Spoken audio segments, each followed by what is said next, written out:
we started off. Can we talk? Hey, for a minute, girl, I want. All right, 3, 2, 1. Welcome to a whole nother episode of TalkHvy. Once again, I'm your boy Scoot Burgundy. Just call me Ro. It's Scotty. It's V. And today we have a very, very special guest, the one and only author, David L. is in the building, y'all. Woo, woo. Yeah. What up, everybody? What's up, man? What's up, man? So, we like to start off and ask everybody, how you feeling today, man? Oh, man, that's a great question. I appreciate that. I'm feeling great. Feeling real good.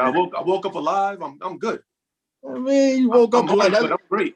That's profound. I woke up alive. Huh? You heard how you did that? You know what I'm saying? Now, I seen you throw the rock up. You signed to Jay-Z? I need to know. I need answers. I mean, Brooklyn supports Brooklyn. That's how I get. Oh, okay. Greatest rapper of all time. That's interesting. You actually was going to talk about that today. That's you took it there. So you say he's the greatest. He's the greatest. Okay. Anybody want to, discount that? It's okay. Only one person been trying to talk crazy about Jay, but we're not gonna bring him up. We ain't gonna put him out there. Yeah, we'll talk about that later on. Yo, I gotta ask you, David. So, like, for people who don't know who you are, who are you? Oh man, how much time we got in the show? Oh, we got time, man.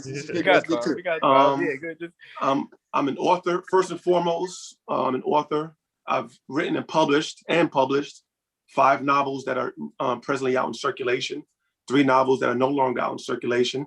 Started my own publishing company because back in the day, literary agents and publishers didn't want to sign me. So kept all my rejection letters, started doing well, books started blowing up. Half of them reached out to me. I mailed them back those same rejection letters and told them, nah, I'm good. In addition to that, writing books, I've been doing before COVID, a lot of public speaking engagements in regards to self-publishing and putting out manuscripts and putting out novels. And then most recently, I got my clinical license, so I do private practice now. What kind of private practice? What you clinical license? What? What's that? Mental health. I said, what kind of clinical license you got? Like in the state of New York, I'm LMSW. LMS. What's LMS? I don't know what that is. Licensed master social worker. Oh, okay, that's what's up, man. Yeah, I'm about to say, I see you got your master's degree in that. So I was just really kind of going to ask you, like, what took you to be an author, or do you still dabble in that? But you just explain to us. No, I mean, and listen, I'm a jack of all trades, and I don't believe in that one. You can only do this or you can only do that because one helps the other. So, for example, with my clinical, license, I got a lot of clinical overtures in the book. Everything from the main character to the character that only has one word. Everything is like very clinically driven because one thing I want to get, like when I finish a book, it's not about, okay, I wrote a book, you read it, because there's like literally thousands upon thousands of authors out there. So in order for me to like keep my name alive, I got to stand out. In order to do that, I got to keep the reader engaged.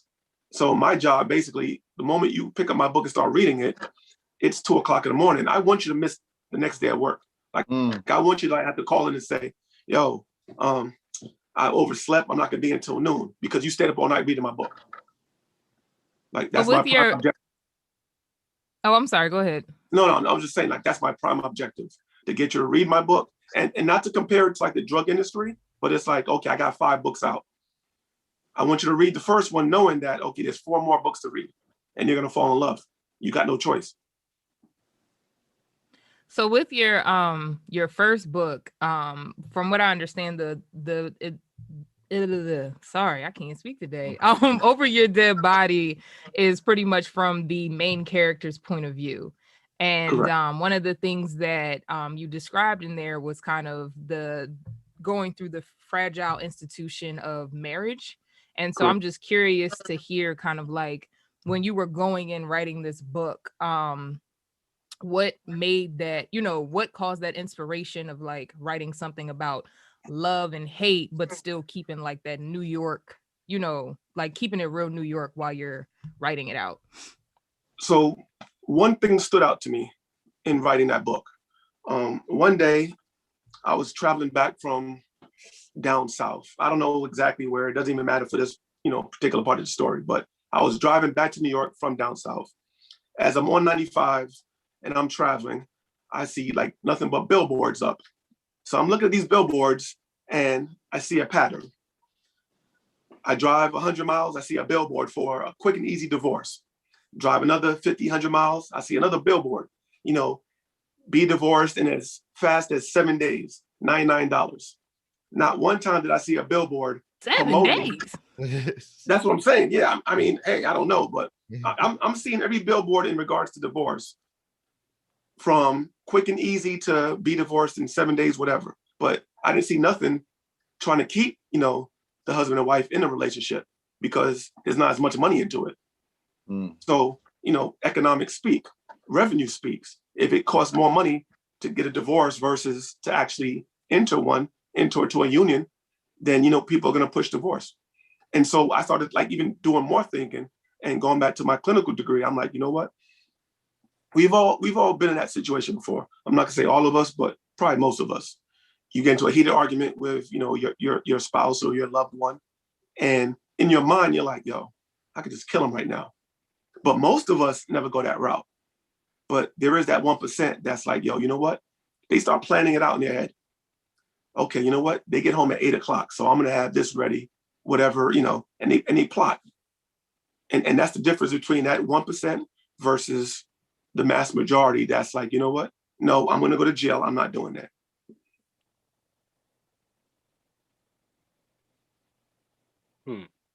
That's So, interesting. Go ahead, Scott. Do you feel like your work in social work, how do you feel like that has influenced your writing, or has your writing influenced your work in social work?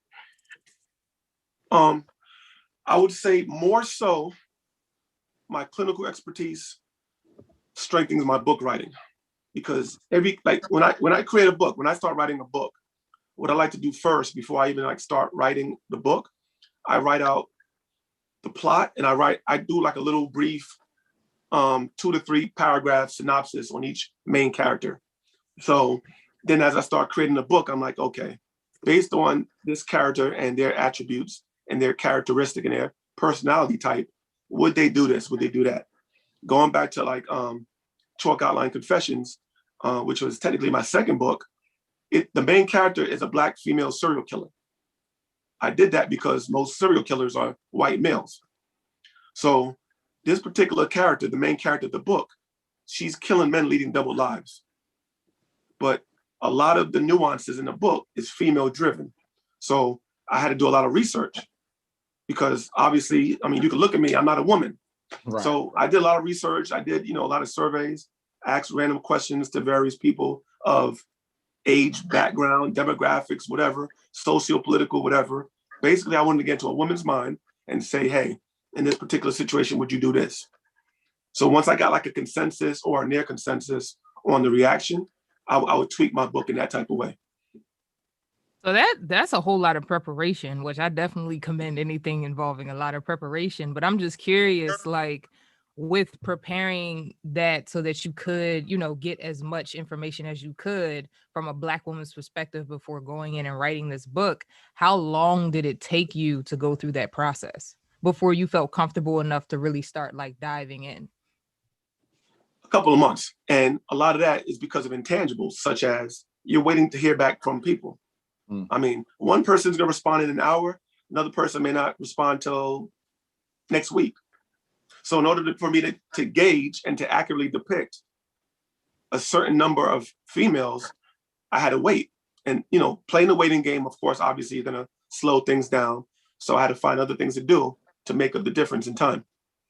And I got better at it because with Chalk Outline Confessions, that was the main character, a female serial killer, killing men leading double lives. By the time I got to my most recent book, A Recipe for Revenge, now you got 4 main character-driven women, way different personalities from one another, and they got to get together. And basically the concept of that is 4 women hook up at their 10-year high school reunion to get back at a man that used to sexually molest them. So they create a plan to get at him. So again, you're talking, 4 main women-driven characters, way different personalities. How do I do the research? So just got to go out there and do it. Now that takes away from the book, but that's the good thing when you're your own publisher. I don't have any time mandates from a publishing company. I do it because, it's time to put out a particular book versus a company telling me, okay, we got a financial deadline. We need your book out by September. I don't write like that. I write from passion, not from timetables. Yeah, I will actually say that rather than taking away from the book, I think it actually enhances it because you're taking the time to get as much authenticity as you can before you put it out. But one thing I'm curious to know, especially with, your background in social work, I'm just curious to know, like, when I know you're getting like inspiration from a lot of different places and, you're surveying and reaching out to all these different women or, whoever during your process. But I'm just curious, like, do you ever have like one person in mind as you're like going through these characters? Like you might, throw in inspiration from here and there, but that one person is mainly who you're writing about. Does that ever happen? It happened once. I'll show the book cover. So the main character stems from someone that I kind of knew. We didn't follow in the same circles in high school. So this particular book, it takes place in late 80s in Brooklyn, New York. And I bring everybody into that world. Whether you can relate to it or not, I write it in a way where you're listening to the music that took place back in the late 80s. So, a character may reference Eric B. and Rakim, Paid in Full album. A character may mention, hey, do you have a dime for the payphone? As I'm describing characters, someone may be wearing a pair of stonewashed Jordache jeans and a name buckle and a Kango hat. Like I really take it late 80s in this book, and I'm super depictive and I'm super descriptive in this book for that reason. So to answer your question, yeah, the main character, the teenage girl, I took composites of a few people and I meshed it into this one girl from back in the day in regards to how she did things, her reactions to stuff, her actions and the consequences that stem from those consequences and stuff of that nature. Because it's a true coming of age novel, similar to like The Wood, The Inkwell, Do the Right Thing. You could combine all of that and put into some gumbo, and you would get My Life as a Movie. Yeah, so that's interesting hearing that, because the reason I asked that question is because I noticed that 3 out of the 5 of your books are about women, Black women specifically. And it's so interesting because you're a Black man. So it's kind of, you're writing from, basically your opposite's perspective. So I'm just curious of what is it that appeals to you so much about Black women that you're putting out these novels about them on a fairly consistent basis?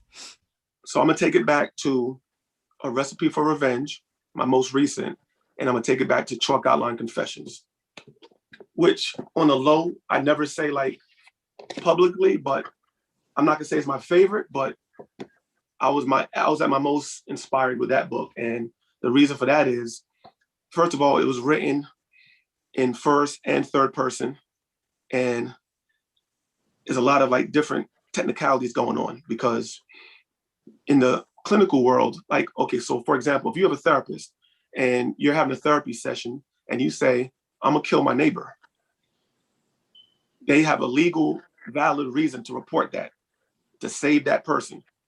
But if you already did it and you're giving your story after the fact, there's nothing they can do. So I touched on all of that. So in regards to my female-driven characters, one thing I learned is Black women scorned is no joke. There's a reason why there's way more men in jail than women. See, us fellas, we're way more spur of the moment. We're way more reactive. I get into a beef with Keith, Scotty, whatever, over a parking spot, we're probably gonna fight. I walk down the street, give you a head nod, Scotty looking at me like, oh, you sizing me up. Whereas women, you could be mad, vindictive, or whatever, but you know what y'all do? You're like, okay, you cheated on me? All right, I got something for you. And y'all will wait. You'll wait 6 months, 5 years, whatever. And then you'll be like, boom, I got you.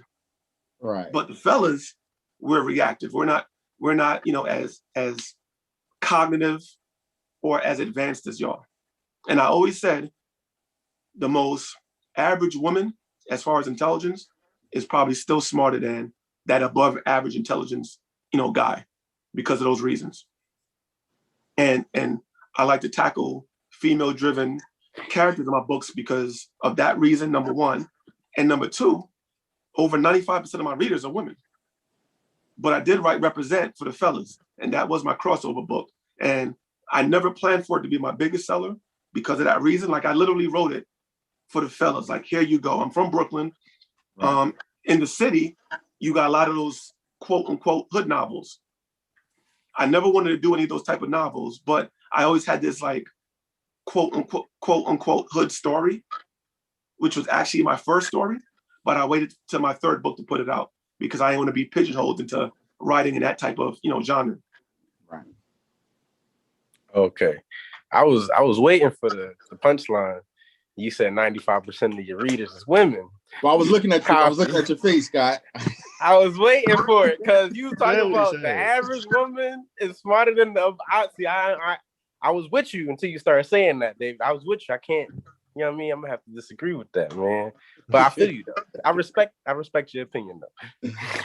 Probably just made his point, Scott. And I'm just saying, yeah. I got to stick up for the men. You know what I mean? as you should. As you should.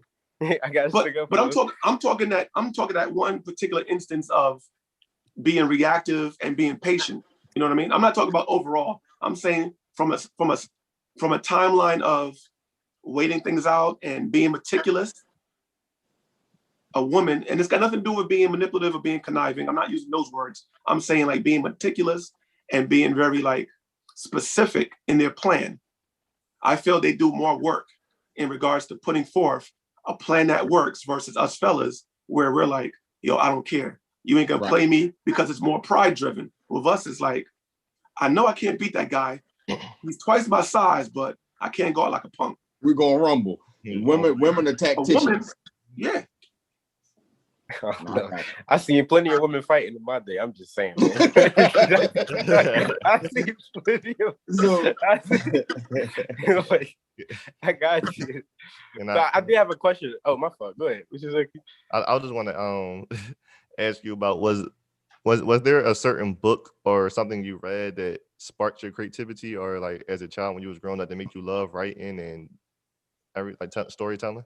I mean, I was diagnosed with ADHD, so to even put out books, family members was like, wow, how the hell did you do that?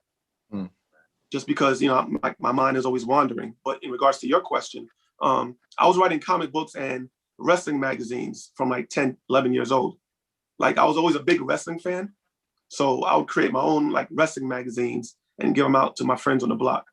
Same thing with the comic books. I'd create cartoon characters or like actual superheroes, create a plot. I wasn't the best drawer, but I'd draw my little stick figures. I'd have my storyline and I'd give them out. So I think that's where, to say that that's where it came from, I don't know for sure, but I'm sure that kind of birthed something. To go off of that, because I'm a big wrestling fan too. Who was your favorite wrestler? I was about to ask you. I'll show you right now. Hold on. He said, "Oh man," he said, "I'll show you." You got the action. Now he gonna show us. I just tell you. I'll show you. I got up on my wall. Oh, the hot rod, Roddy Piper. Okay. Rest in peace. Okay. That's a good kid right here. Scott, leave him alone. Don't talk about him. He's good man. I was confused. No. I looked at the picture. I was like, I don't know who that is. You don't know who Roddy Piper is? Nah, I don't. I was born in 97, man. I don't know when he was. He was with the Nature Boy. All right, let's put it this way. A lot of what people do now in regards to interviews and their antics comes from him. Sure. Do your research, Scott? Huh? I will. Speaking of research, I did want to ask you about your publishing company. We had an author on here before who had his own publishing company, and I see like it's like a trend of Black authors having their own publishing company. What is some of the challenges that you face starting that and keeping it going? I mean, one big challenge is credibility. So I have my first author coming out the third quarter of this year, maybe more so closer to the end of the year. And the reason why I waited so long is I had to sign somebody who had the same level of passion as me.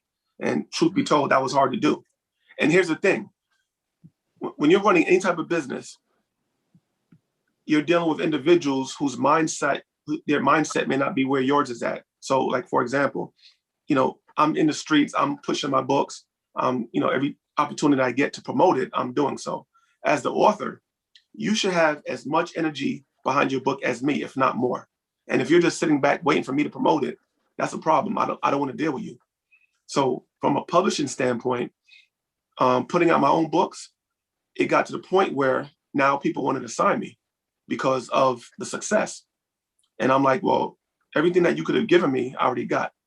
Only thing you could give me now is an advance, and I'm not hard up for money. So I don't need your advance because number one, it's recoupable, which means that I got to get that money back anyway, because you're producing the book, you're setting up travel tours, the printing fees, all that stuff, PR reps, I got to pay for all of that anyway. So why not do it myself?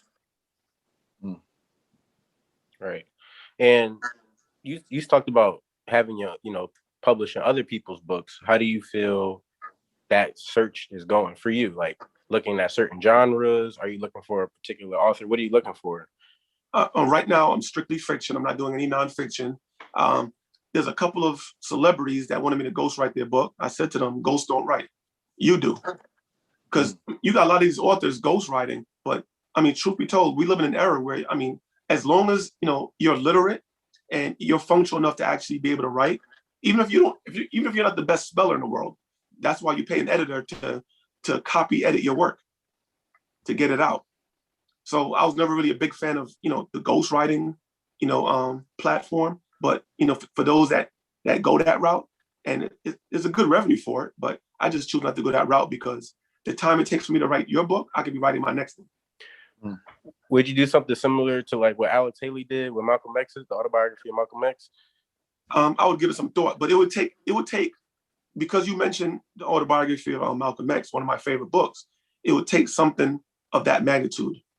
Like nothing against him. He's from Brooklyn and he's home, but I'm not going to write Bobby Shmurda's book. Welcome home, Bobby. Welcome home. You wouldn't write Bobby's book? What's wrong with Bobby?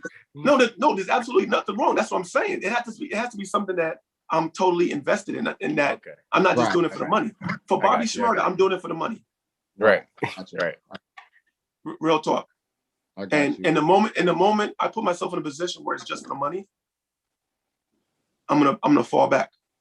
Like with Represent, I didn't sell out for Represent. I already had that storyline, and I always want to do something for the fellas because again, the vast majority of my readers are women. It just is what it is. Mm-hmm. First of all, at a book signing, again, as us Black men routinely do, I could be at a book signing. I'm set up. I'm sitting down. My books are out. A woman will start walking towards me. If she's with her man, I can see him like clutch her hand and start walking away because he sees me as a threat. And that's a problem in our society. But that's another story for another day. Another conversation. That's profound, man. So how many book signings have you done? I mean, total hundreds. Yeah. Hundreds? Hundreds. What is that like? Getting connect with your fans, seeing the emotions on their face from the impact. I mean, it was great before COVID hit us, and even now, like I'm not out there the way I used to be. So now everything is like through Zoom, FaceTime, stuff of that nature. But before COVID, I would hit up whatever city makes sense, and I would do like little mini tours because again, I'm a small publishing house, So I might hook up with other authors or whatever, and we'll do like a little mini city tour, or I'll do my own tour, and I'll set up like cities back to back from one another, and then I'll go out there. Right. So I mean, you obviously said it's not just about the money. That's not your pure motivation right there. So what is your motivation? What keeps you writing? Worldwide domination. I mean, at the end of the day, I got books out. Most of them, 4 out of 5 of them became Amazon bestsellers. And there's a lot of like political nonsense, a lot of buffoonery that goes on with Amazon and with other venues. So I just got to be more, creative in regards to keeping my name out there. So when the opportunity arises to like talk with talented people like yourselves, I got to take that opportunity because it makes sense. It's about exposure, it's about credibility, and it's about networking and connecting with other like-minded people. Right. So I want you to kind of elaborate on what you said about like the political stuff that's behind the scenes, because I don't really know about the book game. So like kind of elaborate on that, like what you were saying, like the political stuff that goes on with the Amazons of the world and things of that. Book game. The book game, you know what I'm saying? It's just a game. No, it's a game. It's a game. It's a game you either have to master, adapt to, or fall on your face. Right. So one thing is Amazon in itself. I'll start with Amazon. Okay. So Amazon will send you royalty checks because all of my books are available via ebook on Amazon. So when they cut me that royalty check and they say, 20 people downloaded your book this month, okay, but how do I know it wasn't really 50? You feel what I'm saying? Like, there's no way I can audit them.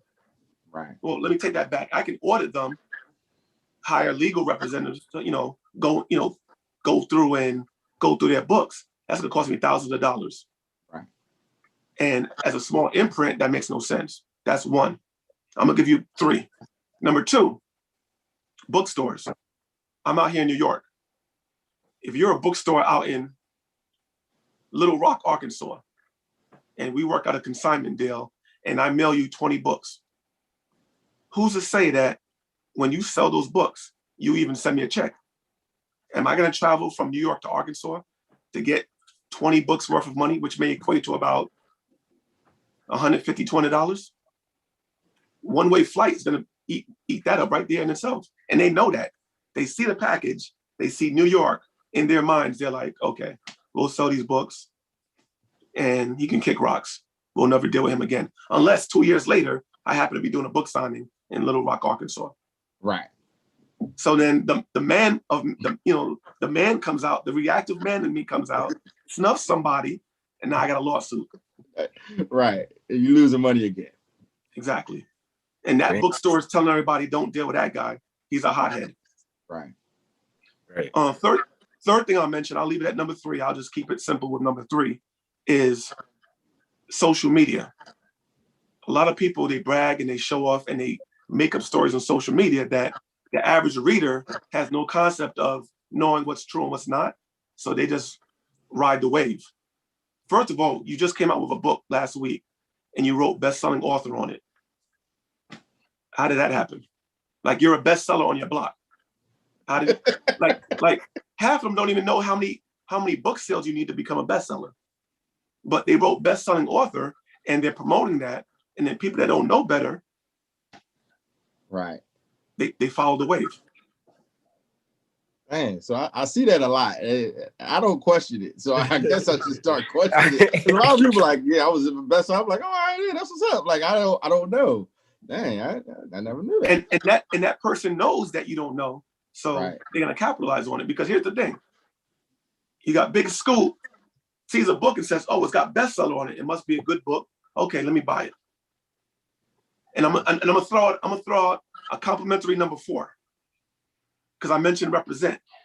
Right. Now, when you see the cover of Represent, you see probably the most cliche representation of anything on my books. Because a typical book cover written from my peers looks like this. You got a fancy car with rims on the cover. You got someone, let's just call her V. She's on the hood of the car wearing like a swimsuit. It's got nothing to do with the storyline, but you got V on the hood of the car in a swimsuit, fair skin, long flowing hair, and that's your book cover. Right. The other book cover, depending on who they're trying to, attract, the other book cover is same car with the rims. Now you got a dude, he's kind of, cut up. He's got cornrows and a wife beater standing next to the car. And then the cover, and then the title of the book is like some old like hip hop, title or something. Right. You know, better have my money. Whatever. Get rich or die trying. Exactly. Exactly. Yeah. Window shop, whatever. And yeah. There is a book called that, and there's a book called Window Shopper. So I'm not attacking those individuals, but come on, really? Right. Ski mask way. I'm just saying. Right. So I was gonna ask you. You gave us your favorite rapper. You said the GOAT is Jay-Z. You said my man Roddy Piper's his name. That's your favorite wrestler. Mm-hmm. Who's your favorite author? Like, who do you look at? Like, dang, this dude is the truth, or this woman is the truth. And I can't include myself. Can I? Or I can't. You can't include yourself. I can't include myself. You try to pull a Kanye. No, you know what it is? No, let me tell you what it is. Throughout the last couple of years, I've become very conscious with like what I wear, like when I'm on camera, and what I say. Because as far as like endorsements and stuff of that nature, if I'm wearing whatever, I don't know, a Fat Farm outfit, and they're not cutting me a check, that's free promotion for them. Right. And they probably don't even like me. So I try to stay away from stuff like that. So to answer your question, favorite author, I get this question a lot, but I always maneuver myself into saying something that I could kind of like blow off, but I'm going to answer. I'm going to say Richard Wright. Okay. He wrote that book, Native Son. And I only read that from him, and I read it like many. I read it in school, but it stood out for some reason. Okay. What is it about his style that stood out to you so much? I just remember, honestly, I mean, again, I read it like in middle school, but I just remember it was very profound. And I grew up in an era of Gods and Earths, 5% Nation of Islam, and reading works like that because, again, as a kid, we didn't have all the, the Black superheroes and the characters that we have now. Back in the day, you had Bionic Man and Superman and Green Lantern. They were all white.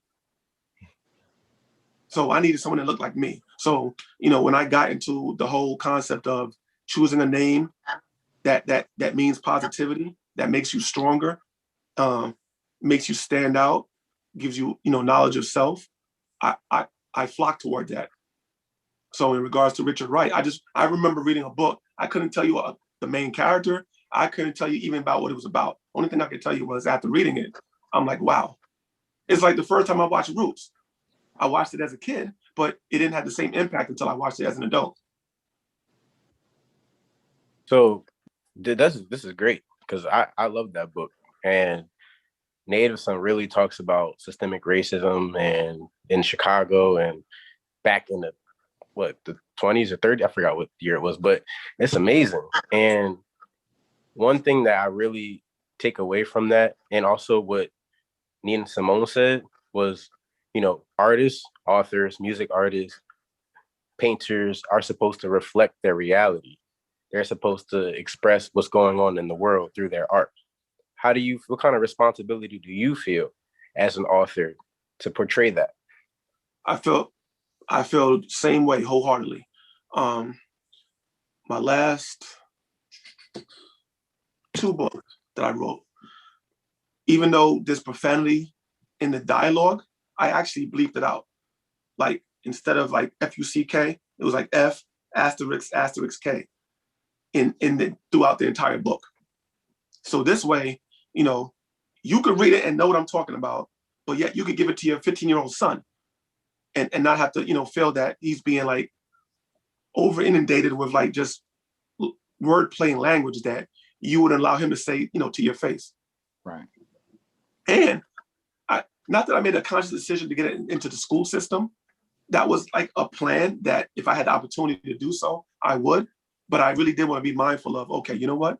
You could still like use the language that you want to use because that character, that's the language that character uses. But it shouldn't be glorified. So at the beginning of our discussion, you were talking about how like your mission as an author, right, is to grab your reader in. Like you want them, if they get your book at 2:00 in the morning, you want them to miss work the next day so they can finish it, right? So I guess my question is, when they finish your book, what do you want your readers to take away from any book that you've written? Because I mean, of course, every book has a different story, but what do you want them to take away or feel at the end of reading one of your novels? So at the end of, I'm almost sure every book, I have questions. Like I forgot the terminology I use, but insightful questions to ask yourself, like, what did you get from this character or whatever. I did that because number one, I want you to read it and know why I did what I did. With A Recipe for Revenge, I wanted the world to know that, okay, this is what happened, this is why. These are the repercussions of when something happens. You know, for every effect, there's a counter effect. So I'm always educating, but I'm doing it with candy so that you're being educated and entertained at the same time. Also, what I started doing after Over Your Dead Body was, I got this from TalkHvy, one of my favorite movies. So at the end of TalkHvy, what they did was the main characters, they would fast forward 6 months and say, like Cochise, he's now a teacher in Birmingham, Alabama. He's got 3 kids, blah, blah, blah, whatever. I started doing that with my books because I wanted to attract the reader, reel them in and say, okay, look, it's not over yet. Yeah, the book is over, but now here's some homework assignments for you. Look what happened to this character. Why do you think it happened? I love that you open other people's perspective to your book. Those insightful questions, because that kind of opens up anyone to perceive what you wrote from their own perspective. So I'm curious to hear, have you heard any perspectives about any of your books that caught you completely off guard? Like you were like, oh, I didn't think anybody would take it that way, or in a good or a bad way. Somebody having very profound insight around something that you didn't even think of or anything along those lines. I mean, I can't recall a particular instance, but it almost always happens. And it's difficult to have to go back and look through a book right before a book club signing, because a lot of times those book clubs, those are the ones that they're gonna hit you with those in your face questions. Well, why'd you make Marcus do this and that, whatever. And I'm like, this is why. Okay, I wrote the book, I created the characters, but they take on a mind of their own. So if you feel that he did that out of spite, I'm leaving the window open for you to think that. I'm not gonna come out and burst your bubble and be like, no, absolutely not. If that's what you got from it, then that's okay. And that's why I like to leave things open, because I want to educate you, I want to entertain you. It's a package deal. Now you said you like to go, keep going. You like to go out and interview and talk to people, but with coronavirus, you can't really do much of that. Has that hurt your creativity, or it has all the things that have been going on in the world with Trump or the Black Lives Matter movement and with current things going on in Texas, have that helped you be more creative in a different way? I feel it's made me more creative. It's made me more creative from a writing standpoint, because I'll put together various blogs. I got my weekly IG live that I do every Friday. So I'll tackle various topics and I'll bring forth topics that have hit us as a Black nation. And although I haven't written a book about specific topics that you just mentioned, I'll incorporate it in Zoom calls, it's not a podcast yet, but on my IG live. And I'll bring that to the table for people to talk about. Even, let's just call it C House, because they're not cutting me a check. I just recently got on C House, and I actually was on a room. Well, no, you're supposed to say room. I was in a room before this, and I was talking about, the nature of what we got to do as Black people, because a lot of what we always hear is, slavery was 400 years, so get over it. But we're dealing now with a bigger terminology of mental slavery, and that's way bigger than physical slavery, because physical slavery is, okay, you're in this jail cell, or you're in this room, wherever you are, you can't get out. And I'm smacking you, beating you, whatever, every day. First chance you get, you're out, right? you're gonna bounce. Mental slavery is you're in that same room. Think about that bird in the bird cage. You feed them every day. You open up that bird cage, you leave that little door open. They might fly off, but they come back for food, or they come back because they feel like you're the only one that can take care of them. To me, that's mental slavery. You're enslaved and don't even realize it. So when you're shucking and jiving and doing all that buffoonery stuff, that's why, because you don't know better. Right. I think that's so important. Knowledge yourself. Like Black Star, you know, you a New York native, and they knowledge yourself. Yes. And that's very important because we are, and like you said, inundated with these ideas that really corrupt our way of living, our being, our mental state. How do you come across that as a social worker and seeing that and navigate that amongst any clients? I know you may not be able to talk too much about it, but if you could. In the clinical world, I don't touch on it too much. I keep it at surface level, but I'll meet that individual wherever they're at. If it's something that they want to bring up and they put forth the initiative to talk about it, as long as it's not going into the clinical piece and they're trying to like create a distraction so that they're not talking about what needs to be talked about, I will touch on it. Right. In regards to like, such as what we're doing today, in general rooms, podcasts, Zoom calls, whatever, I'm going to touch on it as much as the individuals that I'm talking to want to touch on it, because I'm a big fan of like each one teach one. And one thing I won't do, I always tell people like, okay, if you're ignorant of the skateboard craze, ignorant don't mean that you're dumb. Ignorant means that you don't know about something. So in regards to like your race, your people, your nationality, and the world that you live in, I would always challenge people to like kind of like look outside the box instead of living in the box. For example, people will be like, oh, it's just a coincidence. It's no big deal. Get over it. You're a conspiracy theorist.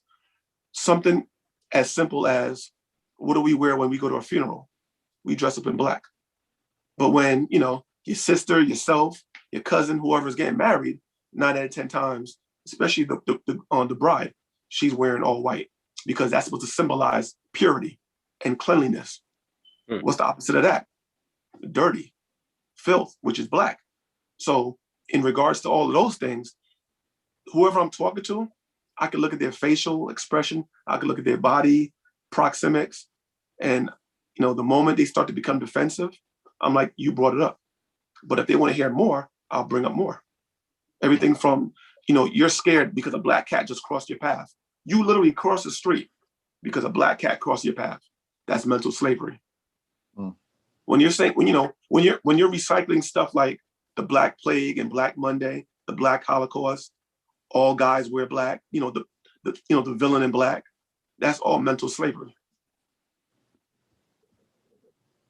Hell, candy. I mean, there's a reason why 9 out of 10 people, when you taste black licorice, tastes nasty. Now, there's a percentage of people that'll say, no, black licorice is my favorite, but we're talking the majority here. And black jelly beans. The black jelly bean is the jelly bean that most people will remove.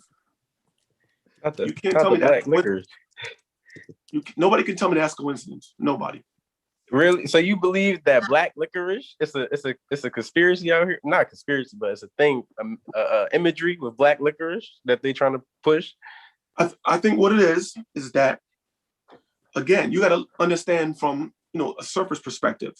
When you're hit with visuals, it's like, okay, that song that you hear on the radio, you think it's garbage, but now you heard it 20 times in a row.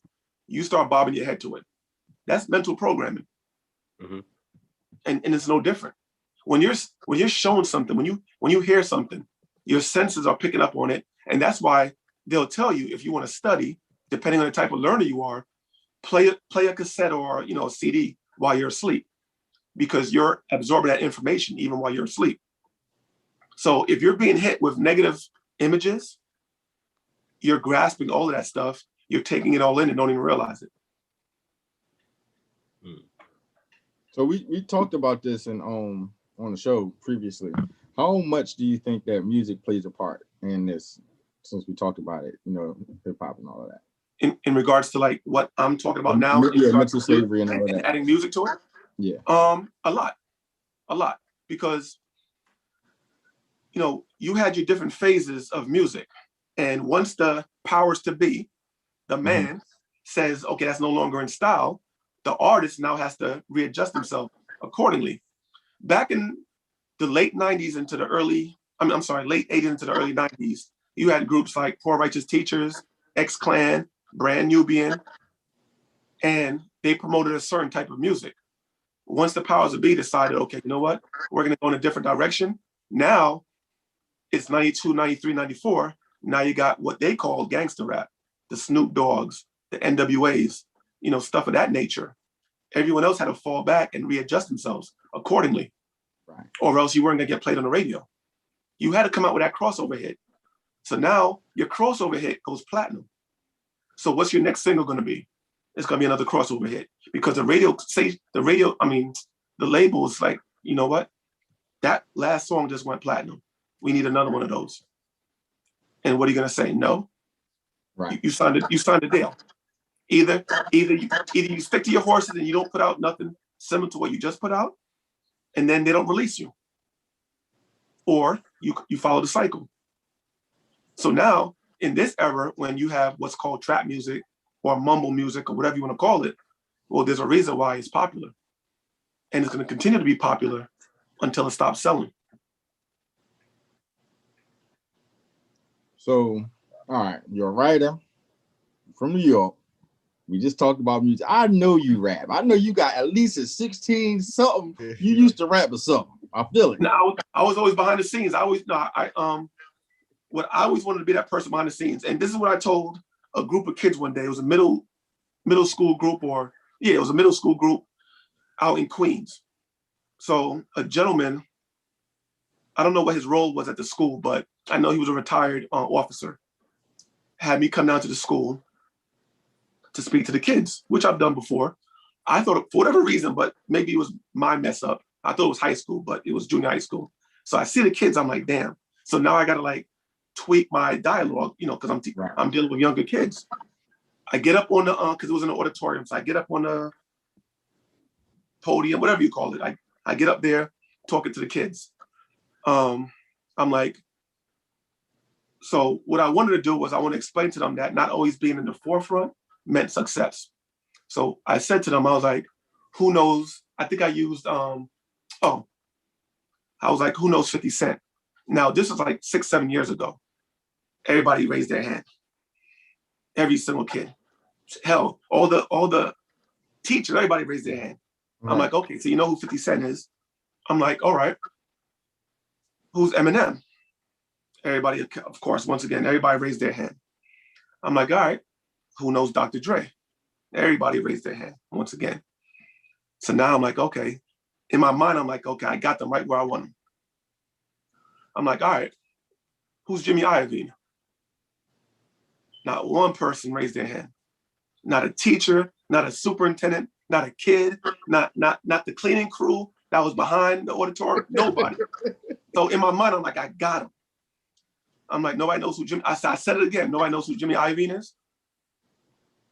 And I waited on purpose. I waited like 30, 60 seconds. I'm waiting to see if somebody was gonna Google his name on their phones. Nobody. Right. I'm like, okay, so just so you know, Jimmy Iovine, he's the person, he's that white dude in a tie that signed all of them. Eminem signed 50, Dre signed Eminem. So in regards to y'all kids, you wanna be in the video dancing and strutting, that's okay. But guess what? By the time you get that, and I broke it down to them, by the time you get your first check, 8 other people already got portions of that check. So that $12, CD that goes on sale at, well, Sam Goody, all those places are gone, but Best Buy, that $12 CD, you're literally getting about 40 cents per CD. And I did the breakdown for them. So my explanation to them was, be the person behind the scenes. You're still gonna make 5 times as much money. Everybody knows Lil Wayne, everybody knows Baby because he likes to be in the camera. Just like Dame Dash, just like Puffy, because all the Black executives want to dance and hold a Cristal bottle and be in a video. And, that's another problem with us that, we could talk about on another day. But in regards to the music industry, that's the problem. You make way more money when you're behind the scenes, making deals and making things happen. And that was always me. shaking and moving, shaking and moving. So I did have a little other question. So I heard you keep your ear to the streets. Now, is that important to be behind the scenes in the music business? Keeping your ear to the streets? Because I heard it's a lot of, you know, you ain't gotta say no names, but I know it's a lot of drug dealers that was funding a lot of music out here. And allegedly. Allegedly, right? Allegedly. Allegedly. Yeah. Is that is that very important to be behind the scenes when it was first starting up? You know, in the 80s and the 90s, early 2000s. I mean, I got into the industry in the early 2000s. Okay. So as far as the 80s and 90s, I don't know. I'm a plead the fifth on that one. I don't know. In regards to when I was coming up, I was always a big fan of, if I can't do it right now financially, I don't mind waiting, because I didn't want to strike deals with individuals and have to worry about percentage points and stuff of that nature. I just wanted to do it myself, because if I did it myself, I'd either fall on my face by myself or be the man by myself. Even in regards to, you know, co-authoring a book with somebody, would I do it one day? Possibly, but it would take a special individual for me to have to lock horns with and be like, okay, we're of like minds. You know, for the most part, there's not gonna be much of a compromise because we think alike. And that's gonna be very hard to happen, because I know how I am. Right. And it's got nothing to do with being a control freak. It's just, okay, everything from the book cover to how it's written to what's on the inside is a reflection, and it, you know, it symbolizes me. So it's got to be done correctly. Okay, so go ahead. You was about to say something, Keith? Yeah, I had a question, and you can feel free to plead the fifth again on this question. How did it feel the first time you said, you know, most of your readers are women, and you're doing book tours and seeing book clubs and stuff? How did it feel the first time when you went to a book signing and you seen all those thousands of women just wanting you to sign their book? Did it make you feel like the man? Did the end of New York come out of you like, yeah? No, you know what? So again, I always tell people, I actually said this in that, what is it, Sea House room I was in? I said this to a couple of, well, it was like 8 people in the room, but I said, listen, fine line between arrogance and confidence. Like if you say, hey, Dave, who's your favorite author? Me, no hesitation. Right. Sorry. It is what it is. It's me. Now, for those individuals that say, oh, he's arrogant, okay, then I'm arrogant. For those other individuals that say I'm confident, you're absolutely correct. And I mean, but now in regards to like, I won't say thousands, but hundreds, all want that signature. It feels good, but I also know that, you know what? If I get a big head now, all it takes is the right number of people to like knock me down a couple of pegs, and then I may never be able to get back up to that same level. Look at, like, I mean, we've been talking about the hip hop world. That same hip hop artist that didn't give you an autograph because he was the man, now he's coming to you like, yo, you want me to sign that? He's asking you, right? Because he's been humbled by, you know, by years of, okay, you're not the man no more, right? And so for me, it's like, okay, all of y'all are online waiting for me to sign your book. I will never get a big head over that, because you could be on to the next person next week, literally. Right. And if I carry myself in that type of way, all I'm doing is I'm making it easier for you to like go find somebody else. I'm never gonna make it easier for somebody else to take my role or take my title. If you do it, you did it because you're a bad individual, but I'm not gonna help you do it. Right. And we you know, we like to toward the end, we like to ask, you know, our guests, you know, if it was a young author, you know, coming in the game, they're writing right now, what advice would you give them starting off their career? I would say write from your heart. Sounds cliche. I admit it does, but honestly, like, write from your heart, because if you're writing because you have a time frame, if you're writing this particular book because the publishing house that you're assigned to says, I need a book more like this, the readers are going to sniff right through it. There's no sincerity involved. I would say that first and foremost. Write from your heart, and write when you've got it in you to write. If you're just writing to like amp up your word count and to get that book out, I don't know. I think readers are gonna they're gonna sniff through it. and you're gonna lose your audience. That's number one. Number two, be your own person, be your own individual, and create the trend. Don't follow it. That goes back to what I said before about the book titles, the book covers, hell, the author name.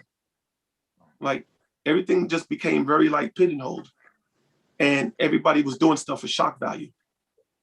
Like I literally seen book titles where I'm like, I would never, like, I was offended. Like I would never read that book, because one thing, which is another part of the whole nonsense in regards to earlier, the whole political aspect of it, they'll take Black authors and like, okay, I got a coming of age novel, a mystery novel, a suspense novel, action thriller. They'll take us Black authors and put us all like in one aisle in the bookstore because we're Black authors. And that's not right, because what they'll do now with our white counterparts, if you wrote a Western book, your book is in a Western category. So when someone walks into the bookstore, they know exactly where to go to find you. And that's a problem, because like I'll see book titles like,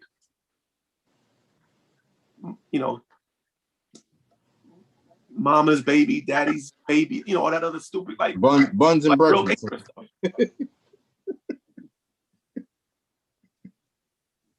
Right. I love my husband, but I love my baby daddy more. Like the most ignorant titles in the world. Like I've seen them, and I'll look at it, laugh, and be like, I'll just shake my head and be like, wow. Right. I'll probably read that book though. I'm the right type of ignorant for that book right there. Hey. No, man, but Keith, you are absolutely the target market for that. you spit a lot of game, man, and we appreciate you for coming through. You know what I mean? And before you leave, you gotta give us your name and then say our slogan. If you're not talking heavy, then what you talking for? Wait, you said give you my name and say the rest of it? And you gotta say our slogan, which is, if you're not talking heavy, what you talking for? Not talking heavy, what you talking for? Okay. Real quick, are y'all located in different places, or where y'all located? Philly right here. All right. So can I just throw something out real quick? Uh-huh. All right. So I've always gone to Max's for my cheesesteak. Is that the best spot? All right. Yes. Yeah, Max's. Yeah, that's it right there. You're on point. Somebody's right in the hood. If you're not in the hood, you're not getting a good cheesesteak. Match's cheesesteaks is mid, but. And V, where you from? I'm in Pennsylvania. I mean, I'm in Harrisburg, but I'm relocating to Atlanta. Atlanta, okay. Mm-hmm. I lived in Atlanta for like 10 months. Gained about 40 pounds in that time. Yeah. That food is no joke. Yeah. I'm excited. I'm from Philly, but I live in Delaware. Okay. Yeah. Philly. Okay, that's what's up. All right, so tell me that slogan one more time. I'm sorry. If you're not talking heavy, what you talking for? Not talking heavy, what you talking for? This is Almighty David L in the building. And if you're not talking heavy, what you talking for? Hey, there we go, man. We appreciate you coming through. Yeah. We wish you much success in your career, and we definitely gonna have you back on the show, brother. Definitely. And if I'm not already following y'all on IG, space, whatever, you know what I'm talking about. Insta blank, all that other good stuff. If y'all can send me links, whatever, make sure I follow y'all after this. All right, got you. All right, well, it was tough. All right, peace, everybody. Peace out. Thanks for having me. Appreciate y'all. No, thanks for coming. We appreciate it. Much love. Anytime.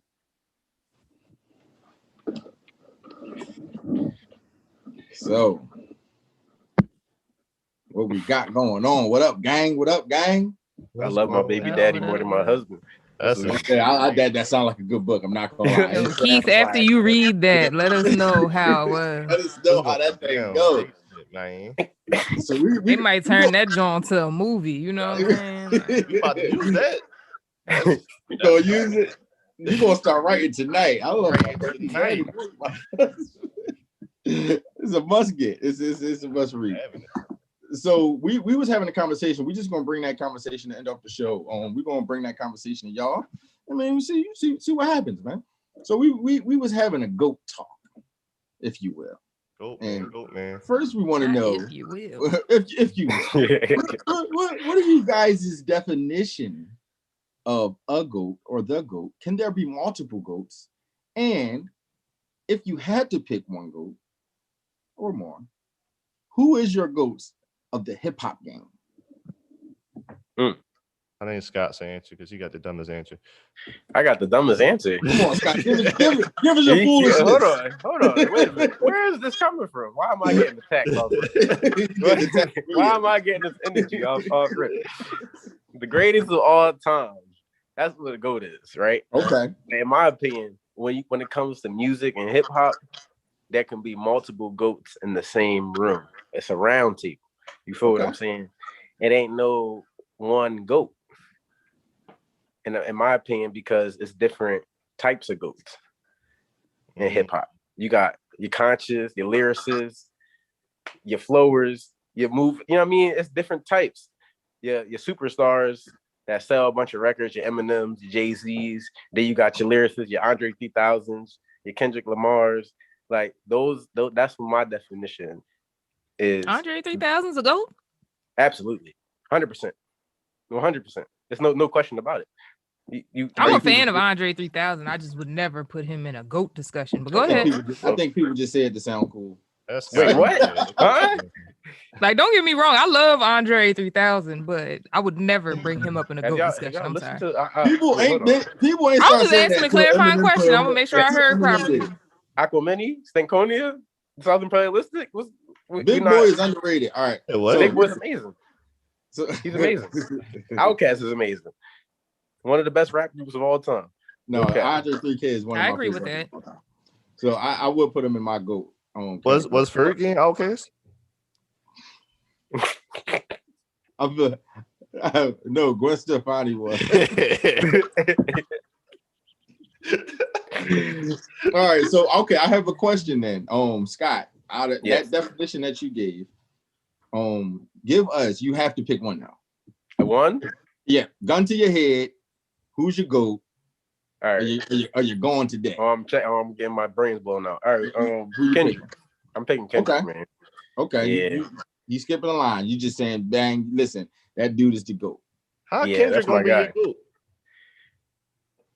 Because Kendrick really spoke to me when I was younger. His music. Huh?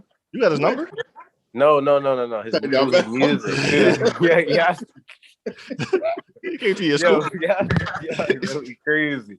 Yo, this show is about to be the big two. Like, this is just... Hey, we auditioning for the movie? We're moving. Right. All right. We in. Scott was being serious. It's cool.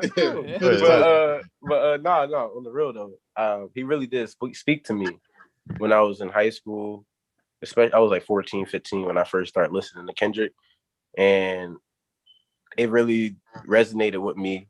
His stories, the messages, the principles behind his music, growing up in the hood, being the kind of like the outsider, but also succumbing to that peer pressure too. And a lot of his song, like the song Peer Pressure, the Art of Peer Pressure, that song really, like stuff like that really resonated with me. So that's really why I love Kendrick. Also, his wordplay, his lyricism, his beats, his message, it's just phenomenal. It's Kendrick Lamar, man. I don't know, ain't nothing else to really say about him, really. For real. He one of the greatest artists of our generation. So I don't think it's that controversial to say he's a GOAT, top 10. Well, you said anything. He's your GOAT. Like, that's the greatest of all time. Like 100%. Like, from the first hip hop album to today, Kendrick Lamar is it for you. Yeah. He's not even the best of his class, but he's your GOAT. He's you smoking dope. You know what? You smoking dope. Before you give us your GOAT, Keith, you got to tell me who in that class. Okay, I like it. He's not gonna act like Drake, not one of the greatest rappers of all time. Drake's a singer. Drake is a singer. Drake be singing. I don't know. Kendrick so he checked different boxes, right? He can sing, he can rap. That's not. We talking about rapping. I don't know what you're talking about. He can create. I'm talking about bars. You never heard this though. Bar for bar? Bars. In my opinion, I must say this. I think that Kendrick is the better rapper. Absolutely. But for some reason, whenever they do a song together, Drake get off on him. I'll be like, yo, his verses be better. For some reason. What song? I mean, Drake is like, Drake to me is the GOAT of the hook. He is. He is the GOAT of the hook. No other like person in hip hop in the hip hop industry, rap, I'll go specific, to me can like go on a song, do a hook, and it's a hit the way Drake can. Like he is like just the goat of hooks to me. He even got off on them on effing problems, for real. Let's talk about the real thing. Drake, the reason people know who Kendrick is. If Drake Well, ain't that's got what- Kendrick, I mean, Hold on that's now. true. That's Drake true is the top because Hold rapper on. again. Hold He's on. the LeBron hold James. on. and- Hold on with that nonsense argument. if Now, he that's didn't put him on Take Care, Hold on. Everybody get put on though. Just let's not do that. Let's All not right. do that. so Drake, It's a collaborative music. It's a collaborative effort, man. but not Everybody only get put on. Drake That sell ain't more no, than him, huh? he put him on. So that would be a hit if we was having a Wayne versus Drake conversation. That would be a hit on Wayne. I mean Drake because Wayne put him on. Or how That's about Nicki, fine. your favorite? that's How about your perfectly favorite? fine. No, first of all, Scott, Wayne been rapping since Scott- 1980. Drake, Disney put Drake on. Oh my He god. had Exactly. He had He was music on videos Degrassi. in between. Degrassi created Aubrey Graham. Okay. Right. Think about it, And boy. after the commercials, they would play Drake videos. Exactly. Can we listen? Can we? Who is your goat though, Keith? Let's Who get is back to your the goat? GOAT conversation. There's All right. only one GOAT of hip hop, and it's Jay-Z. He shaped the culture. Every time someone come inside the game, who they talk about? I ain't never hear somebody say, "Man, I want to be in the same room as Kendrick Lamar." They're like, we want to get in the room with Hov. We want to sit down with Hov. So you, Rather sit down with Puffy. I wouldn't sit down with Puffy, but I'll do that before I sit down with Kendrick Lamar for any reason. so you telling me you wouldn't sit down with Kendrick in a room? If I'm a rapper, I'm not gonna say, "Oh man, I really gotta get with Kendrick." Oh man, I can't wait to get Kendrick on this song. You know, you want Drake on the song. You want to do a verse with Hov. Like you got to. It's levels to this. You know what I'm saying? So Kendrick okay, dope. so I'm gonna ask you that. This Keith, is Hov the best rapper you've ever heard? No, Who's the best rapper you've ever heard? that I ever heard. Like you listen was like, yo, nobody raps better than this guy right here. I know we were just talking down on 3 Stacks, but 3 Stacks do get busy when he Okay. he do get busy when he rapping. Yo, Andre 3000. He got this song with He's B.O. different. called "Play the Guitar," and when that might be like one of the greatest verses I've ever heard in my life. 3 Stacks get crazy on the mic. But yo. Yeah, Jay-Z touched every box though. He checks everything. You're right. Checks every box. So let me ask you then, what is the boxes though? I don't think like nobody really set You those got touch parameters. commercial. Well, no, Jay-Z in the beginning of lyrical exercise, he actually did. He said most charisma, realest stories, and my interviews are hotter. I said, oh yeah, damn. I said, damn. If that's I'm taking Nas if that's the criteria. We're doing lyrical exercises criteria. I'm taking Nas. Nas is not better than Jay-Z at nothing. All right. Well, he's Jay-Z's a Tybo hoe, and I don't want to He hear did. He about did. it. That was a good diss, but it's not a. You don't think Nas up there with Jay-Z Jay-Z? made a song saying that he slept with this, like the fact that Jay-Z made the diss tracks he did against Nas and is still alive to tell the story alone makes him a GOAT. Like, you know, like Listen, you know the type of stuff this man said. Like people were sitting here talking about Ether. I'm like, yeah, Dang. you know, Ether was great. Don't get me wrong, but like, did y'all hear the diss tracks Jay-Z dropped? like, did y'all hear all Where of was them? y'all at? You had Did Nas really win that beef? Like, I wasn't there. No, he didn't. In my opinion, though. In my opinion. I mean, he waited how many months before he dropped Ether? But anyway, who's your GOAT, V? Well, before I answer that, I want to go through what I define as a GOAT in hip hop, Okay, right? yeah. So to me, like, I'm a huge Kendrick Lamar fan. That's my favorite current rapper right now. Like, I've been a huge fan of him since he dropped Section 8, right? So I can't put him in my GOAT though because of the fact that one, longevity is very, very key to me, and Jay-Z has surpassed like what I consider like the limit for longevity. To me, Kendrick has been out for a while, but he hasn't been out long enough yet for me to put him in that GOAT discussion. So longevity, transparency, like talent, of course, but outside of that, business, like learning how to maneuver the industry beyond just the music. Because yes, you know, hip hop, rap, you know, of course you want a talented rapper, but at the same time, like Jay-Z basically created a blueprint for all of the rappers after him to follow in order to really take ownership of this industry beyond like what they know. Like he, even in his interviews, if you listen, he's even actually, oh man, I can't think of who it was, but I listened to this interview on Vlad TV with this one rapper, and he started investing in like a trucking company and something else, has nothing to do with hip hop. But he said what inspired, huh? Talking about Lil Durk. No, it was it was a black person. It was a black person that I'm talking about. I'm not talking about Lil Durk. But he said like in his interview that basically what inspired him. Well, it wasn't Lil Durk. It was a black rapper. I just can't remember his name. Lil Durk is he did an interview with Vlad talking about how he invested in trucking companies. Oh, but I thought you were talking about Lil Durk. But I thought Lil Durk was white. Lil Durk is black. You're talking about Lil Dicky? Oh, Lil Durk, like light skin. So maybe it was Lil Durk. I'm sorry. I seen that. I'm sorry. You're probably right. You're probably right. My bad. I thought, woo, child, that was not it. But my point is that he said in the interview basically how like listening to interviews from Jay-Z inspired him to like, you know, own other businesses, find other ways to make money, because music isn't where Jay-Z gets most of his money from, but because of how much money and like assets and ownership that he's been able to create, he can make music however he wants. He doesn't have to answer to anybody because he has the money to fund it himself. Or now he's at the point where people are coming to him and allowing him more creative control of his own, you know, stuff. So like in that sense, to me, it's like a GOAT has to be, yes, you want somebody talented. Like I said, Kendrick Lamar is my current day favorite rapper. I love Andre 3000.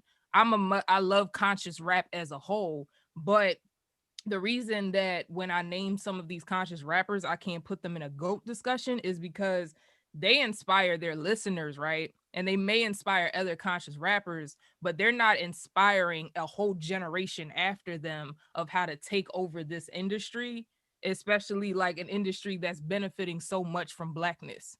And I feel only one conscious rapper ever did it. Who's that? Kanye West. Did what?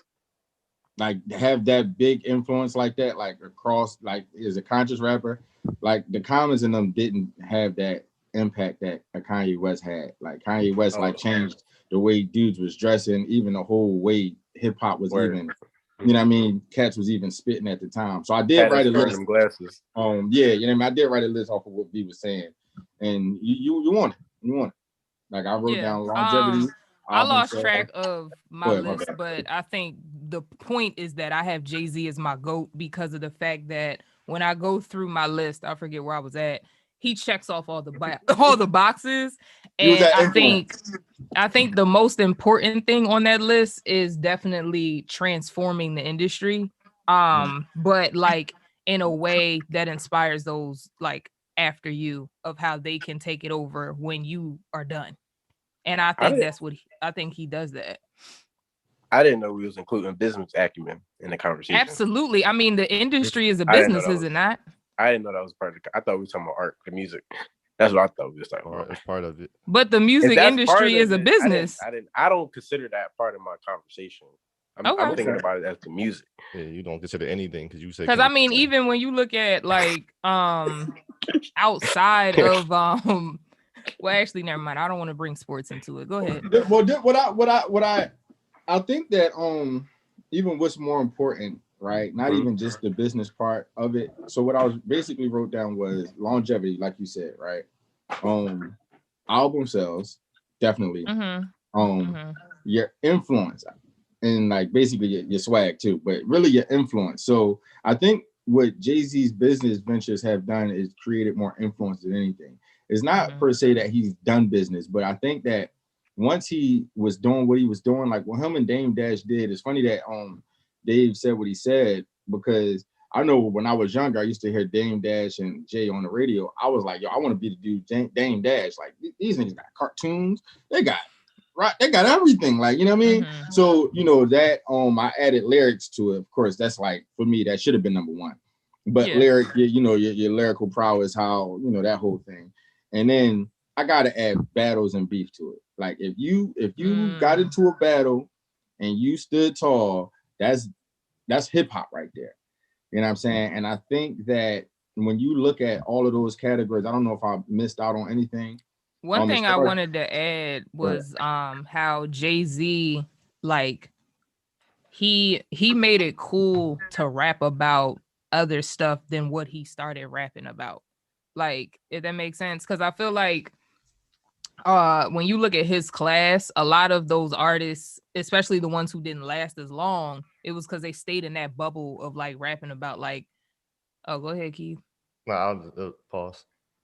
Oh, they stayed in that bubble of rapping about, like, you know, because he came, like, when he came in, he was rapping about his life. Like, he was rapping about, you know, dealing drugs, he was rapping about the streets, all that type of stuff. But then, you know, now he's considered old as dirt, and he's literally dropping an album 444 where he's talking about like how he bought whatever painting and it's a great investment, or like how he, you know, like is a family man and all that type of stuff. Neither do I. I don't credit Jay-Z for that, only because no, I'm not saying he's credited for it, but I'm just saying that adds to his influence. That is cool, because I don't think that a lot of rappers do that. Like, they feel like they like no shade to Nicki, because I love Nicki Minaj, but Nicki is an example of somebody, in my opinion, who, like, she's so talented, but she still raps about a lot of the same things, where she could be rapping about, like, you know, like, I want to hear about motherhood. I want to hear about, you know, being a wife. I want to hear about all of these adult things that you're doing. You're not the same Nicki Minaj you were when you dropped a remix to Soulja Boy's tracks. Like, you're on a whole different level now. Like, but no, you're right. I think we missed one thing though, and the comments reminded me. Sometimes you have trouble falling to sleep. Like, what's it called, insomnia? And Keith's pointing out no one's mentioning J. Cole, and that is a very good point, Keith. J. Cole, I love J. Cole. J. Cole when I need to get some sleep. Like, I love J. Cole, but I'm never putting J. Cole above Kendrick Lamar. I'm sorry. I love J. Cole, but I'm never putting him above Kendrick Lamar. Wait, Keith said your favorite rapper Tiger. You disqualified, Keith. You can't talk about it. First of all, okay. So V. Wait. Tiger got more hits than J. Cole, but go ahead. I continue. Hold on. We can talk about. I'm not even radio plays. Tiger got more hits than J. Cole, but we can. You know what? You absolutely right. He probably do. I just want him to say J. Cole went platinum with no features, but let's platinum. Proceed. He went double platinum with no features. Platinum with no features. Double. If you fall asleep with the album on replay, it's going go. Of course, it's going. Well, Keith, that was a good one. You heard what my man said. You listen to it in your sleep. Oh yeah. So V, okay, you gave us Jay-Z for your GOAT. Who do you think, like I asked Keith, like when you heard like, yo, don't nobody rap better than this guy though? Like, that's I don't think, I mean, I love, like I said, Andre 3000 to me, like lyrically, flow, talent, he's up there for me.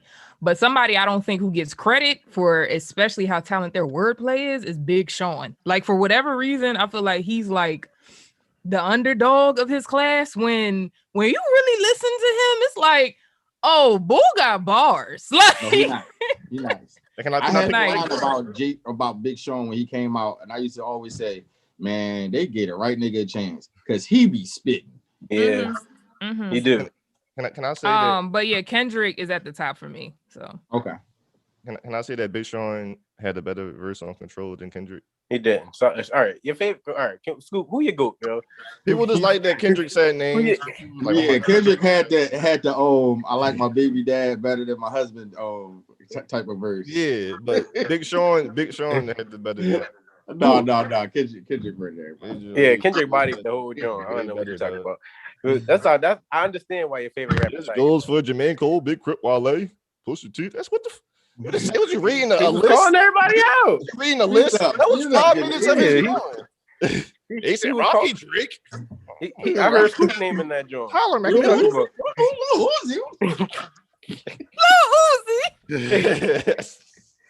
Uzi? But the GOAT to me, I guess, damn, I hate to be with everybody else, but if I had to choose one GOAT, it's definitely gonna be Jay-Z. When it comes to all of these categories, we talking longevity. The dude came out in 96. We talking 2021, he's still relevant. We talking album sales for consecutive years, all of his albums went #1, and you know what I mean, platinum, all of that kind of stuff. We talking influence. Now, if we talking influence with Jay-Z, we talking about how let's get into how Jay-Z had us all wearing them corny ass Skellies with the brim on it. You know what I'm saying? Let's talk about how Had you wearing it. Oh yeah, you're right. Speak for yourself. I'm gonna speak for myself, but in all my 90s babies out there, we was wearing them Johns. We gonna talk about how we all had rocker-wear jackets and rocker-wear shirts on with big rocker-wear jeans. Had the rocker-wear going. You know what I'm saying? Not what else Jay-Z the- had us doing? We're gonna talk about how Jay-Z literally, I watched it.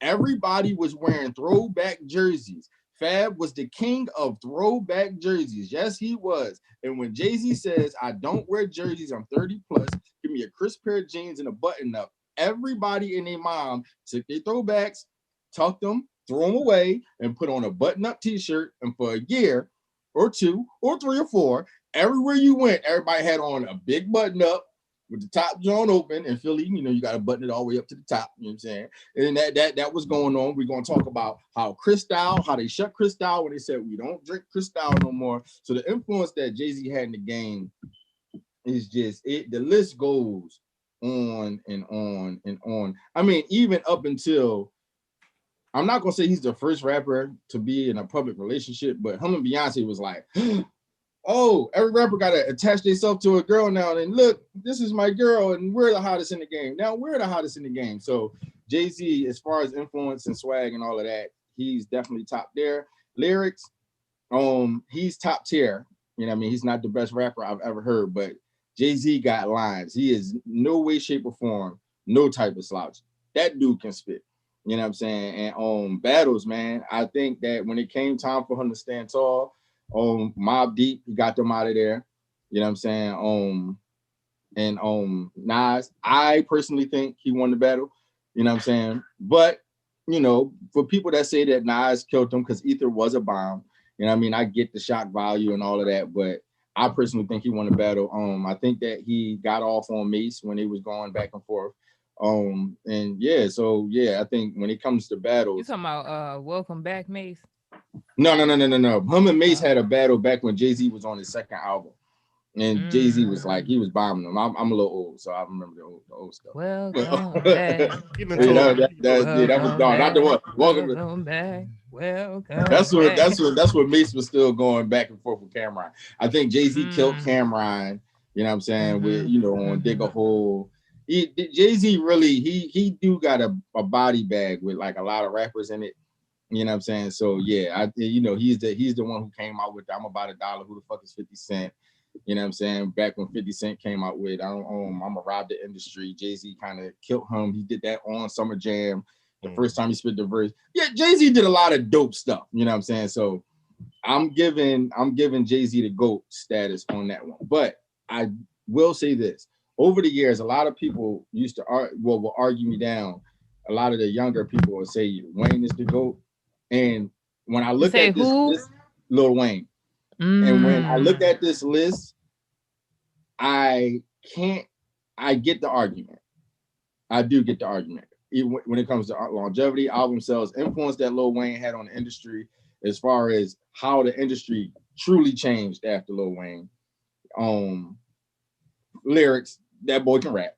You know what I'm saying? We ain't gonna talk about him getting written for. He wrote enough raps after that to take that stain off his name. He don't write raps, just go on the booth and talk. And as far as battles, did Wayne, I mean, he do got the Hum and Gilly battle, but who else? And everybody that love him. Oh yeah. Wayne got some joints. And Kidnap Your Lady Money.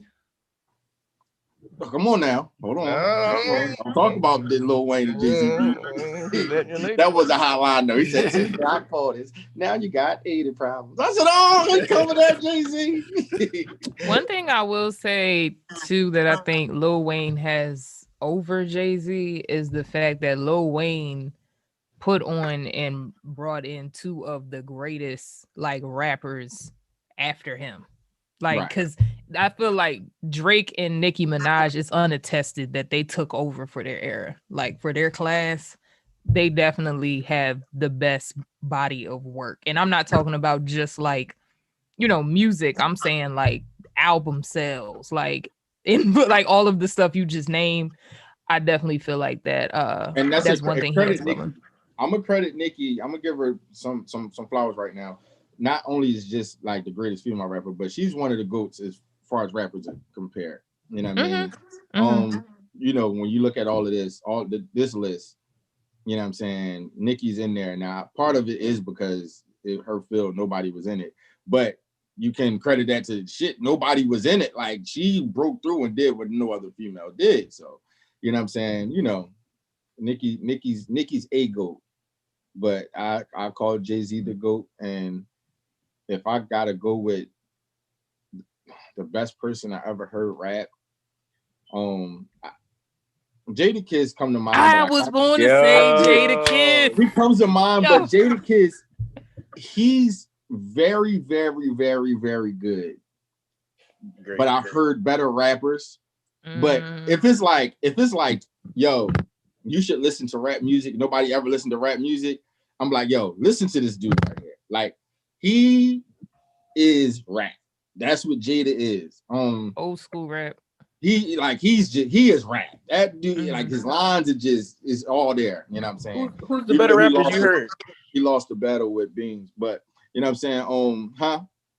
I thought who I was just curious, who was the better rappers that you heard other than Kiss?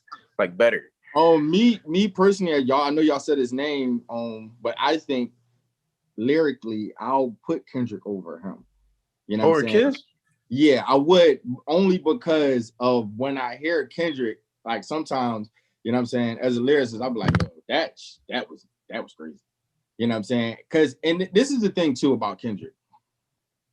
It's not so much what he say, but it's the whole dynamic of how he say it. Even on that song, the Sing About Me song, right? How when he was rapping about the girl, and then when he said, when she said, "I'll never fade away," and then he took the rest of his thing to fade the rest of his lines away. And then he said, when the guy said, and he basically talking about him getting shot, and then he had his verse getting cut off by gunshots. That is production, but at the same time, I gotta give Kendrick the credit for that. You know what I mean? Because, you know, that's other worldly type shit. You know what I'm saying? Like, Kiss don't do that. So I gotta kind of give Kendrick the edge on that. But Kiss, he's just the truth. Kev got some bars that I gotta run back a couple times after hearing it. Right. I just listened to. I be listening to him. I'd be like, yo, he just said that. I had to rewind. Like, that's the type of bull Kiss is. So I have a hard time as far as rapping is concerned, lyrics wise. Kiss is like, he can go over anybody. Him and Eminem. And to give some old school cats some love, I gotta give Big L some love, and I gotta give Kool G Rap. If y'all never listened to him, like the clothing line. No, this nigga Coochie Rap, cool gangster rap. That nigga is nice. Like COOGI? No, KOOL. Cocoa Puff. G Rap. He influenced a lot of rap. Scoop, you know younger than 45. Who is Kool G Rap? Kool G Rap. Look, listen. I know who Kool G Rap is. He's a gangster rapper, but the boy can spit. I'm like, I ain't gonna lie. I was listening, so I see this nigga is killing it. Like, even like, I'm like, yo, like he got a John called. They got a nigga on the run. And like the way he rap is different. It's different, especially for back then. Like he leaps and bounds, and I got to give Rakim and Kane love. You know what I'm saying? They different too.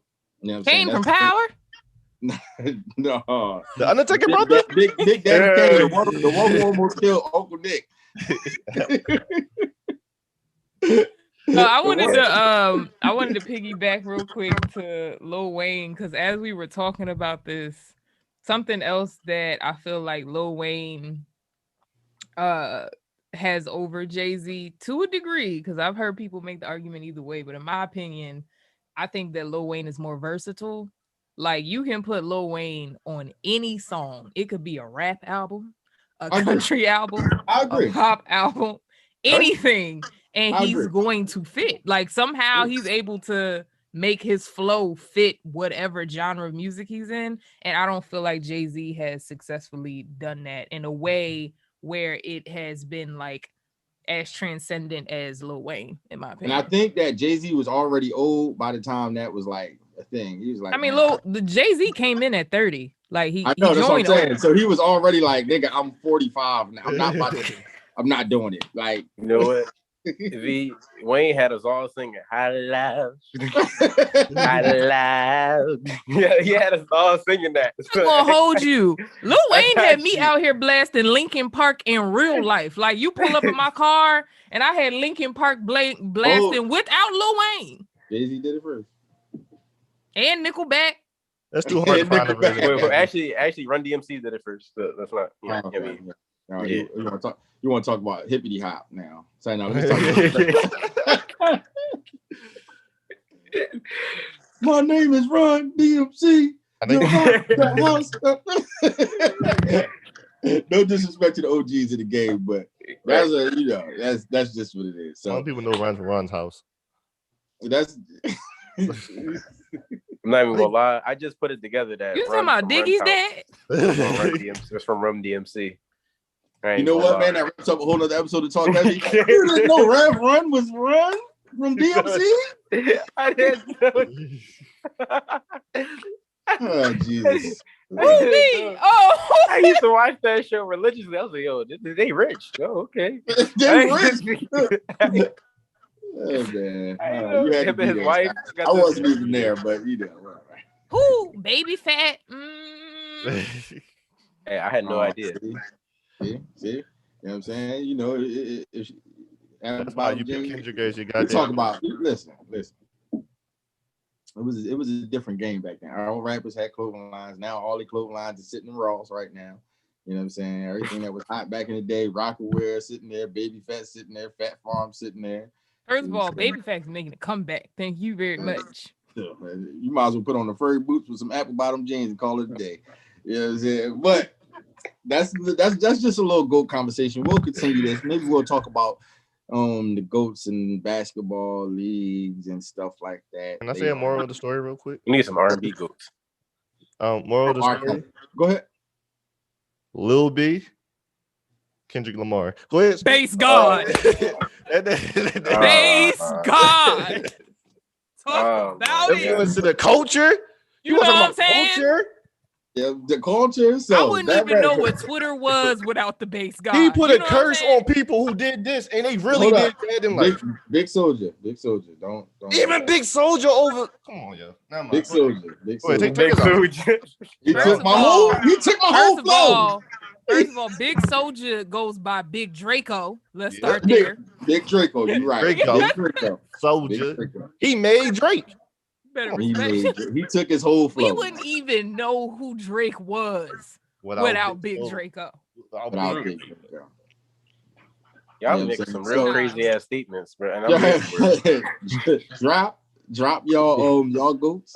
We want to hear what y'all, who y'all have, man. I know we kind of kept it in the pocket, but yeah, that's what it is. Anybody who put J. Cole over Kendrick Lamar, go to sleep. Anybody who put J. Cole, they already sleep. Hold on, top 20. Have y'all heard Mixtape Cole? Oh my God, have you heard? No. Here we go again. Because we all fall asleep. Friday Night Lights. Who better, J. Cole or Beans? Spilling your feelings in the air. I'm gonna plead the fifth. Who better, J. Cole or Black Sean? Because I'm from Philly, I gotta represent. But I gotta say Beans. Big Sean.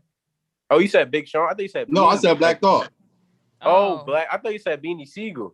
Yeah, I said Beanie Siegel. I said Black Thought. I mean, it's a list of people. I like Cole, but it's a lot of people that Meek better than Cole. Meek is not better than Cole. Lot. So I'm not gonna say the whole lot. Styles and Kiss over Cole. Sheik, you Sheik take is it back. top. Yo, Sheik nice, yo. He not better than he not better than Cole. Lil Uzi Vert. Better than Over Cole. Lil Fabulous Uzi over Vert Cole. is better than Cole. He got a whole diamond in his forehead. He is the Vision. You didn't know that? He got an Duh. Infinity Duh. Stone. Got the Mind Stone. He didn't get that from Marvel. Marvel got that from him. You're not even thinking about right nothing. now? Like, You're not thinking. Could you sleep right now? No, that's Could you big J. Cole deep. music? wake up. Wake Wake the up, hell up, Scott. Scotty. Damn, you know what? I can't. We're gonna give I him have some time to no- wake up, man. That wraps up a whole other episode of Talk Heavy. Once again, I'm your boy Scoop Burgundy. Just call me, bro. It's Scotty. Base God. And there you have it, man. Don't Until quit your next day week. job.